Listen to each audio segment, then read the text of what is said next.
No sul da parte continental da Grécia fica a península do Peloponeso. E na região de Mani, o relevo pedregoso e acidentado parece ondular feito o mar. No alto de colinas, casas de pedra parecidas com pequenos castelos dão as costas para a Serra dos Taigetos e têm vista para o Mar Jônico. Esta é a terra dos maniotas, uma comunidade supostamente descendente dos espartanos, os lendários guerreiros da Grécia Antiga. Aqui está o seu Lalage, diz George Oikonomés, estendendo para mim uma espécie de massa crocante frita em azeite virgem.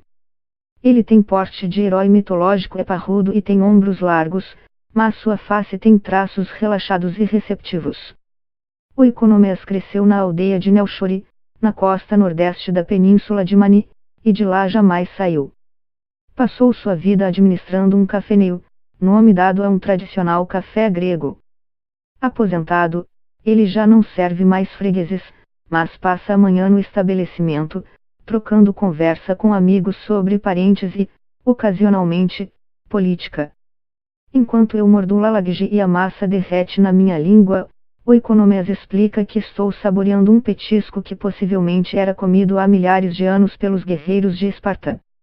Lélegas, o primeiro rei espartano, foi provavelmente a primeira pessoa a preparar o prato, diz ele. Se você quiser saber como foi a vida em Esparta, não precisa ir muito longe. Somos o mais espartanos que se pode ser. Há quase 3 milênios, quando a Grécia era uma coleção de cidades-estado, muito do Peloponeso pertencia a Esparta e seus aliados. Ao contrário de Atenas, a grande rival, cujo povo era composto de artistas e filósofos, os espartanos eram guerreiros. Acreditasse que o treinamento militar começava aos 7 anos de idade para os meninos, que participavam de desafios físicos até se graduarem como soldados, aos 20 anos. Mulheres não lutavam, mas era comum receberem educação formal e direito à propriedade, algo raramente concedido a mulheres em outras cidades gregas. As mulheres espartanas eram conhecidas por sua independência. Esparta atingiu seu auge no século V a.C., após derrotar Atenas na Guerra do Peloponeso. Mas este domínio teve vida curta. Em 317 a.C., os espartanos caíram diante das forças da cidade de Tebas, o que marcou o início de seu declínio. A fase ruim, no entanto, não chegou aos espartanos vivendo na península de Mani.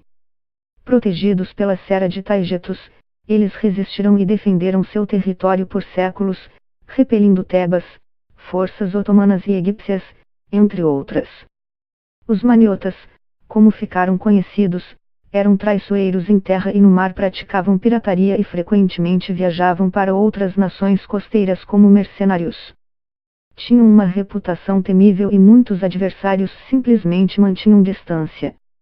Os maniotas gozaram de autonomia até meados do século XIX, quando o governo grego interveio.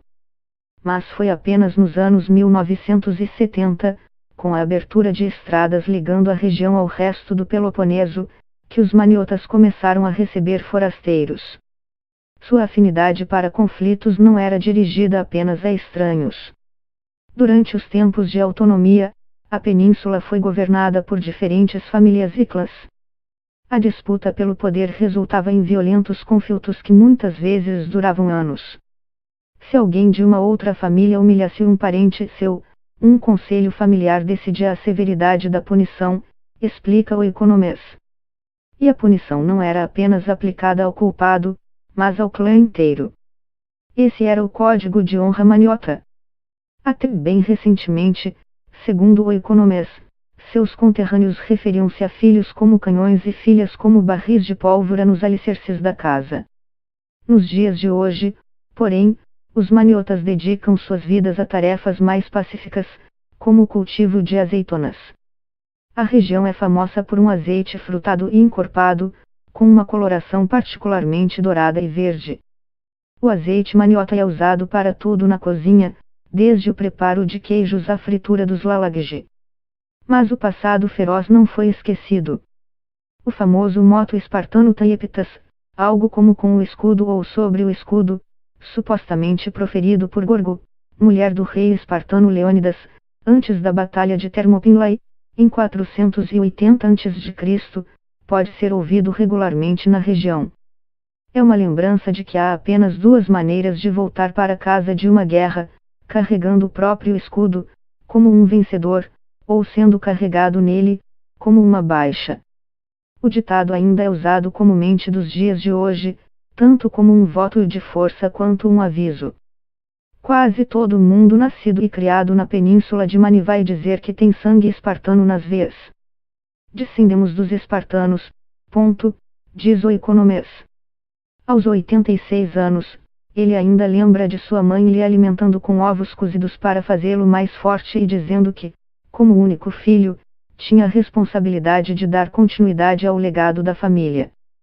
Lembrar-se também da noite anterior a um funeral, em que viu suas tias entoando canções de luto, em um ritual mencionado na Odisseia, de Homero, ao falar sobre os espartanos.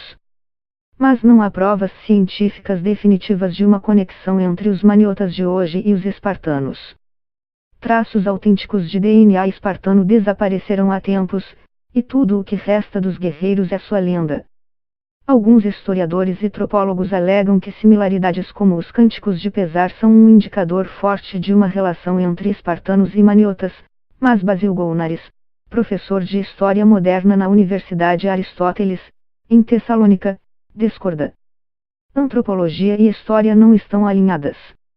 Viver no mesmo ambiente obviamente leva habitantes a fazer escolhas similares em vários assuntos, mas isso não tem nada a ver com o DNA deles. Enquanto o Economês bebe seu café, fregueses queimados de sol entram em seu estabelecimento. Ele olha calmamente enquanto o novo proprietário tenta lidar com o crescente número de fregueses. O cafeneiro é pequeno, mas ocupa uma posição privilegiada, em frente à principal praça de Nelchori. Por isso, está sempre cheio. Pelo menos 10 mesas estão espremidas no interior do salão e o barulho de pratos e das máquinas de café nunca para. Conversei com um acadêmico que desafia sua alegação de uma linhagem contínua datando dos espartanos, digo ao Economês enquanto limpo migalhas de massa frita dos meus dedos. Inabalável, o Economês me passa outro lalagji. Diga a ele, Taiepitas. Leia a versão original dessa reportagem, em inglês, no site Notícias Travel.